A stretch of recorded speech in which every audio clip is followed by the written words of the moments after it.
खबर मिल रही है, आपको बता दें कि पूर्व मंत्री कार्तिक कुमार पर कोर्ट का फैसला आ गया है। अब सभी की नजरें इधर टिकी हुई थी कि आखिर क्या कोर्ट का फैसला आएगा। आपको बता दें कि अपहरण के मामले को लेकर सुनवाई हुई थी। एडीजे कोर्ट में दोनों पक्षों ने अपना पक्ष रखा था।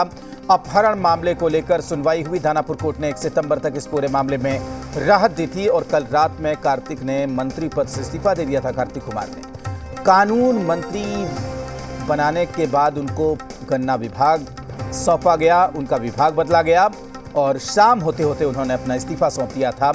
अब उस मामले में फैसला आ गया है। आपको बता दें कि अपहरण मामले की सुनवाई पूरी हो गई है। पूर्व मंत्री कार्तिक कुमार पर कोर्ट का फैसला आ गया है और कार्तिक कुमार की बेल खारिज हो गई है। तो कहीं ना कहीं जिस तरह की बातें कही जा रही हैं, आपको बता दें कि अब उन्हें गिरफ्तार होना पड़ेगा। उनकी बेल को खारिज कर दिया गया है और इसी बात का अंदेशा था जिसकी वजह से उन्होंने मंत्री पद छोड़ दिया था। जाहिर सी बात है कि अब पूर्व मंत्री कार्तिक कुमार पर कोर्ट का फैसला आ गया है और उनकी बेल को खारिज कर दिया गया है। यानी 1 तारीख तक जो रोक कार्तिक कुमार को के ऊपर लगी हुई थी, जिस तरीके की सुरक्षा अदालत की तरफ से उनको मिली हुई थी, अब वो हट गई है। कार्तिक कुमार की बेल खारिज कर दी है कोर्ट ने। ऐसे में अब उनके पास दोबारा से जमानत अर्जी लगाने के अलावा कोई दूसरा उपाय नहीं है और इस बीच में उन्हें अदालत में सरेंडर करना पड़ेगा। हो सकता है कि उनकी गिरफ्तारी भी हो जाए। ऐसे में वो मंत्री कैसे रहते? जाहिर सी बात है कि इन तमाम बातों को देखते हुए ही ये फैसला किया गया जब देर रात उन्होंने अपना इस्तीफा दे दिया। तो बड़ी खबर इस वक्त कार्तिक कुमार को लेकर मिल रही है। आपको बता दें कि एडीजे कोर्ट ने इस पूरे मामले को लेकर फैसला सुना दिया है और पूर्व मंत्री कार्तिक कुमार की बेल खारिज कर दी गई है। इस वक्त की बड़ी खबर आपको बता दें, एडीजे कोर्ट से इस वक्त की बड़ी खबर, पूर्व मंत्री कार्तिक कुमार की बेल खारिज कर दी गई है और इस मामले में उनकी परेशानी अब यहां पर बढ़ती हुई, क्योंकि इसी मामले में अपहरण का ये पूरा मामला था। दानापुर कोर्ट ने 1 सितंबर तक उन्हें राहत दी हुई थी, लेकिन अब उनकी बेल को खारिज कर दिया गया है। जाहिर सी बात है कि यही डर था, यही अंदेशा था जिसकी वजह से देर रात को सियासी घटनाक्रम के तहत यह फैसला हुआ था। जी बिहार झारखंड के पॉलिटिकल एडिटर बिहार शैलेंद्र इस वक्त हमारे साथ जुड़े हुए हैं। शैलेंद्र जी, जिस बात की आशंका थी, जिस बात का अंदेशा था, लगाया जा रहा था, वही हुआ। बेल खारिज कर दी गई और अब पता चला कि उन्होंने मंत्री पद से इस्तीफा क्यों दिया। जी बिल्कुल, बेल खारिज कर दी राजेश। और अब साफ है कि अब उनको अपने राहत के लिए अग्रिम कोर्ट में जाना पड़ेगा, लेकिन आगे के अदालत में जाना पड़ेगा। और साफ तौर पे है कि आज जिस तरह गहमा गहमी थी, आज जिस तरह का राजनीतिक घटनाक्रम था, या कहीं कल से जो हुआ, अब उसमें यही है उसका लबोलुबाब, या कहीं उसका फैसला रिजेक्ट हो चुकी है कार्तिकेय कुमार की और अब उनको सक्षम न्यायालय यानी हाई कोर्ट में जाना पड़ेगा अग्रिम बेल के लिए, या फिर वो सरेंडर करके जो एक प्रोसीजर होता है, सरेंडर करे, कोर्ट वहां से बेल देता है या उनको जेल भेजता है, क्योंकि मामला संगीन है। और इस मामले को आपने देखा होगा किस तरह जब से मंत्री बने तब से लगातार ये चीजें चल रही थी। और आप कहें कि कोर्ट का जो फैसला है 1 सितंबर तक की जो उनको रियायत मिली थी, वो रियायत की मियाद भी आज खत्म हो रही है और आज ही जो उनकी तरफ से एक अग्रिम जमानत याचिका थी वो खारिज हो चुकी है। बिल्कुल शैलेंद्र जी, मैं आपसे बात करता हूं। जाहिर सी बात है कि इस वक्त बड़ी खबर निकलकर सामने आ रही है। आपको बता दें कि कार्तिक कुमार की बेल को खारिज कर दिया गया है। इस वक्त की बड़ी खबर बिहार के सियासी गलियारे से इस वक्त की सबसे बड़ी खबर निकलकर सामने आ रही है। सुबह से ही या यूं कहें कि कल देर रात से ही सबकी नजरें कार्तिक कुमार पर टिकी हुई थी कि जिस तरीके से नाटकीय घटनाक्रम में सुबह उनका विभाग बदला गया, शाम होते होते उन्होंने इस्तीफा दे दिया। और जब हमने बड़े बीजेपी के नेताओं से, बिहार बीजेपी के बड़े बड़े नेताओं से बात की तो उन्होंने कहा कि हमने जो आरोप लगाए थे वो सच साबित हुए। उस वक्त भले बिहार की महागठबंधन सरकार के तमाम नेता हमारे आरोपों को खारिज करते रहे, लेकिन अब वो आरोप सच साबित हुए हैं और यही वजह है कि उनको इस्तीफा देना पड़ा है। अब जब एडीजे कोर्ट ने बड़ा फैसला सुना दिया है, पूर्व मंत्री कार्तिक कुमार की बेल को खारिज कर दिया है, तो बीजेपी नेताओं ने जो आरोप कल लगाए थे वो अब सच साबित होता हुआ यहां पर नजर आ रहा है। पूर्व मंत्री कार्तिक कुमार पर कोर्ट का बड़ा फैसला आ गया है। आपको बता दें कि कार्तिक कुमार की बेल को खारिज कर दिया गया है, यानी कि जो प्रोटेक्शन अब तक दानापुर कोर्ट के आदेश के बाद उन्हें मिला हुआ था, अब आज उसकी आखिरी तारीख थी 1 तारीख, और अब वो जो प्रोटेक्शन है वो खत्म हो गया है और अब उनकी गिरफ्तारी भी हो सकती है। कहीं ना कहीं इसी बात का अंदेशा था, इसी वजह से उनका इस्तीफा आनन फानन में हुआ था। जी बिहार झारखंड के पॉलिटिकल एडिटर शैलेंद्र हमारे साथ जुड़े हुए हैं। शैलेंद्र से बात करते हैं। शैलेंद्र, अब उन्हें जेल भी जाना पड़ेगा, गिरफ्तारी की तलवार लटक सकती है इस वक्त से।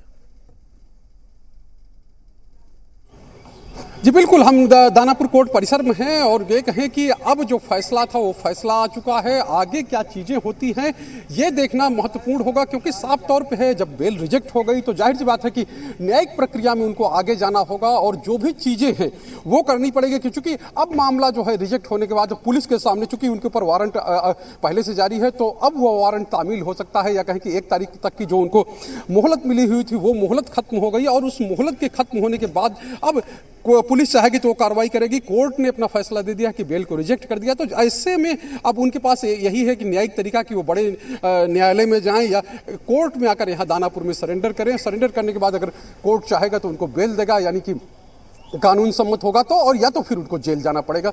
अब इसके अलावा कोई ऑप्शन बचा नहीं है, क्योंकि जो एक ऑप्शन था कि अग्रिम जमानत याचिका, और उनके तमाम वकील आज यहाँ पर आए थे, कहें कि वकीलों का एक पूरा धड़ा था यहाँ पर आया हो, चाहे पटना हाई कोर्ट के वकील हों चाहे दानापुर कोर्ट के वकील हों, वो सब वकील आए थे और यहाँ पर वकीलों की दलील सुनने के बाद कोर्ट ने यह कहा कि हम फैसला इसको सुनाएंगे, आज ही सुनाएंगे। और उसके बाद जब यह फैसला आया है, जो कोर्ट ने साफ तौर पर कर दिया है कि अब उनकी अग्रिम जमानत याचिका को रद्द कर दिया गया है, तो ये कह सकते हैं कि अब जो चीजें थी, जो उनको लिबर्टी मिली हुई, चूंकि आज तक की लिबर्टी थी, आज तक इसी कोर्ट से, जो कोर्ट सीजीएम कोर्ट को जो कहे कि एडीजे कोर्ट 3 है, इसी कोर्ट ने उनको 1 सितंबर तक, यानी आज तक के लिए जो पुलिस को आदेश दे रखा था कि उनकी गिरफ्तारी नहीं हो सकती, उनके खिलाफ किस तरह कार्रवाई नहीं हो सकती। और इसी बीच में चूंकि 12 अगस्त का यह मामला था और 16 अगस्त को मंत्री बने थे, मंत्री बनने के बाद विधि मंत्री बने थे और उसी दिन उनकी एक तरह से पेशी होनी थी, और लेकिन उस समय वो पेश नहीं हुए थे। और उसके बाद जो स्थितियां बनी वो आपके सामने है कि किस तरह से 30 तारीख को उनका विभाग बदला गया। विभाग बदलने के बाद जो कहें कि फिर जो 31 अगस्त यानी एक दिन के अंदर ही उनका इस्तीफा हो जाता है। तो ये सब चीज़ें होती रही हैं और साफ तौर पे आज जिस तरह से कार्तिक कुमार आए थे सामने, कहें कि उन्होंने अपनी बात रखी थी कि हमारी पार्टी को बदनाम किया जाता, हमारी वजह से जो आरजेडी की बदनामी हो रही, तो ये चीज़ें भी कही गई। तो ये कह सकते हैं कि तमाम बातें हो रही, तमाम चीज़ें हो रही थी। और इस बीच में जिस तरह से विपक्ष, यानी जो विपक्ष है, भाजपा के नेता हैं, तमाम नेता हैं, वो लगातार सवाल उठा रहे थे। और जिस तरह कल से उनका इस्तीफा हुआ था उसके बाद ये कहा गया कि अभी तो ये पहला विकेट गिरा है, अभी कई और लोगों पर एक तरह से कहें कि कार्रवाई होगी, कई और लोग जाएंगे। तो ये कह सकते हैं कि अब जो चीज़ें हो रही थी या जो कहा जा रहा था, क्योंकि आज सुनवाई होनी था और इससे पहले जिस तरह का पूरा घटनाक्रम रहा है, राजनीतिक घटनाक्रम रहा है, और तमाम आरोप प्रत्यारोप सत्ता पक्ष और विपक्ष के बीच में चलते रहे हैं। और साफ तौर पे कि ये पूरा मामला जो है जिस तरह से सामने आया, या कहे कि उनके मंत्री बनने के बाद जिस तरह की चीज़ें कही गई, तो ये तमाम चीज़ें हैं, ये तमाम अब चीज़ें हो चुकी हैं। लेकिन अब कोर्ट ने चूंकि जहाँ पे सुनवाई हो रही, जहाँ पे जो चीज़ें चल रही, तो अब ऐसे में यही है कि कोर्ट ने अपना फैसला सुना दिया है। कोर्ट ने अब वो कर दिया है, उनकी बेल को रिजेक्ट कर दिया। और साफ तौर पे है कि अब उनके पास कानूनी कार्रवाई जो आगे जो चीज़ें होना है वही उनके पास एक ऑप्शन बचा है। बिल्कुल शैलेंद्र, कल रात को जब इस्तीफे की खबर आई थी और जब हम लगातार कवरेज कर रहे थे, तो सुशील मोदी ने जी बिहार झारखंड से बात करते हुए कहा था कि जब हमने ये आरोप लगाया था तो महागठबंधन की तरफ से ये दिखाने की कोशिश हो रही थी कि मामला कुछ भी नहीं है, लेकिन इस्तीफे के बाद ये साबित हो गया कि हमारे आरोप में दम था। और आज जब फैसला आता है डीजे कोर्ट का, तो उन विपक्ष की जो बातें थी, विपक्ष के जो आरोप थे बिहार में, वो तो प्रमाणित हो जाती हैं। शैलेंद्र,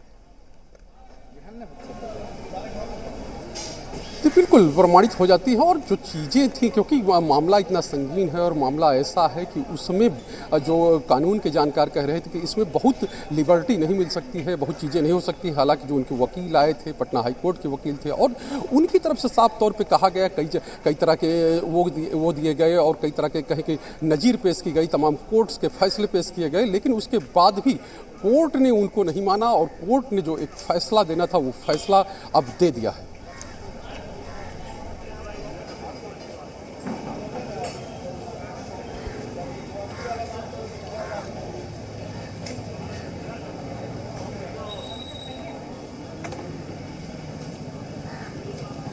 बिल्कुल, तो हमारे पॉलिटिकल एडिटर शैलेंद्र लगातार आपको जानकारी दे रहे हैं कि किस तरीके से ये बड़ा फैसला आया है।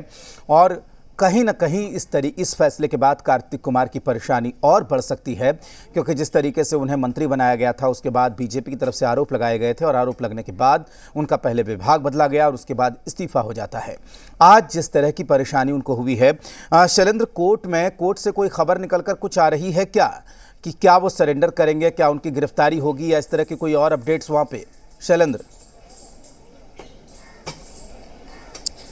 देखिए, अभी तक इस तरह की कोई बात नहीं है, लेकिन उनके वकीलों ने दिन में कहा था, जब हम लोगों ने इस बात की थी, तो उनका ये कहना था कि अगर यहाँ से कोर्ट बेल रिजेक्ट करता है तो हम अग्रिम कोर्ट यानी हाई कोर्ट में मूव करेंगे, वहाँ अग्रिम बेल के लिए फिर से पिटीशन डालेंगे और फिर वहाँ प्रे करेंगे कि उनको बेल मिले, क्योंकि ऐसा मामला है।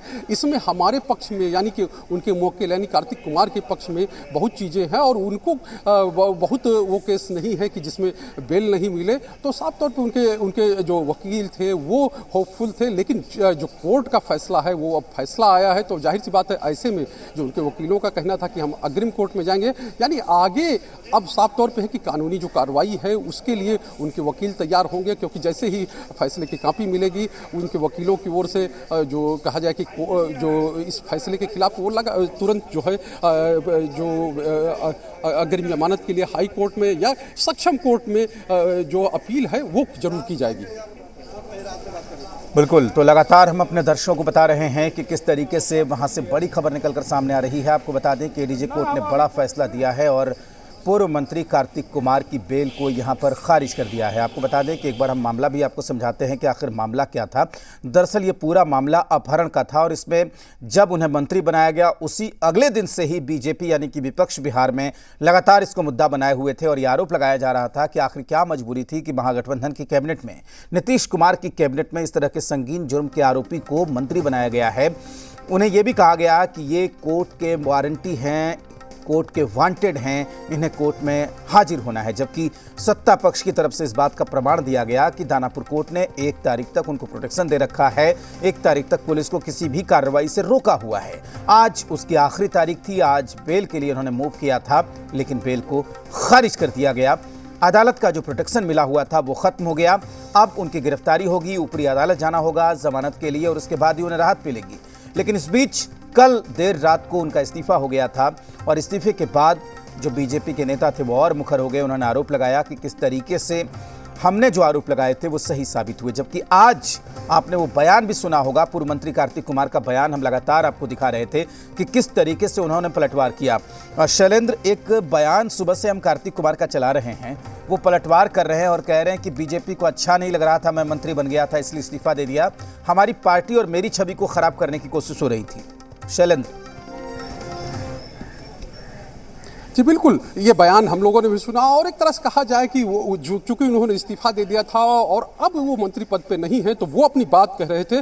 लेकिन अब सवाल ये है कि ये कोर्ट का मामला है, कोर्ट में किस तरह से चीज़ें होती हैं, क्योंकि कोर्ट तो एविडेंस देखता है, कोर्ट का मामले की गंभीरता को देखता है। क्योंकि कार्तिक कुमार एक राजनीतिक पद पर है, वो MLC हैं जो स्थानीय प्राधिकार से यानी कि जनप्रतिनिधियों ने उनको चुना है और अभी हाल में ही वो चुनाव हुआ था और उसके बाद जब ये महागठबंधन की सरकार बनी है तो मंत्री बने और मंत्री बने, लेकिन मंत्री बनते ही उनका वो मामला चूंकि 2014 का मामला है, लगभग कहें कि 8 साल पुराना मामला है और उस मामले को तुरंत जो है विपक्ष यानी कि जो सत्ता से तुरंत बेदखल हुए थे बीजेपी के नेता, उन्होंने उठा दिया। और साफ तौर पे है चूंकि दानापुर कोर्ट से जुड़ा हुआ मामला था, बिहटा का मामला है और अपहरण का मामला था, संगीन मामला है। हालांकि इस मामले में वो प्राथमिक अभियुक्त नहीं थे, उनका नाम जो है बीच में आया केस की सुनवाई के दौरान आया, लेकिन चूंकि एक बड़े पद पर आए थे और मंत्री बने थे और वो मंत्री ही नहीं वो विधि मंत्री बने थे, तो ऐसे में जो कहा जाए कि जो विपक्ष था यानी भाजपा के जो नेता थे उन्होंने सरकार को एक तरह से कहे कि पहले दिन से प्रेशर मिला दिया कि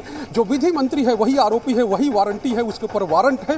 तो ये कहे कि एक गंभीर मामला और सरकार उसी समय से एक तरह से कहे कि दबाव में थी और कहे कि विपक्ष के दबाव में थी और विपक्ष की ओर से लगातार हमले किए जा रहे थे, लगातार चीजें कही जा रही थी। तो ये कह सकते हैं कि अब जो है ये मामला क्योंकि अब इसमें जो फैसला है, कोर्ट का फैसला आ गया है, बेल रिजेक्ट हो गई, क्योंकि कानून के जो जानकार कह रहे थे कि इस जो मामला है जितना संगीन मामला है और जिस तरह से हाईलाइट हुआ मामला, ऐसे में इसमें बेल शैलेंद्र जी, इस वक्त आपको रोकना चाहेंगे, ब्यूरो हेड पटना रजनीश भी हमारे साथ जुड़ गए हैं, उनसे भी बात करते हैं। रजनीश, बड़ी खबर है, बेल खारिज कर दिया गया है।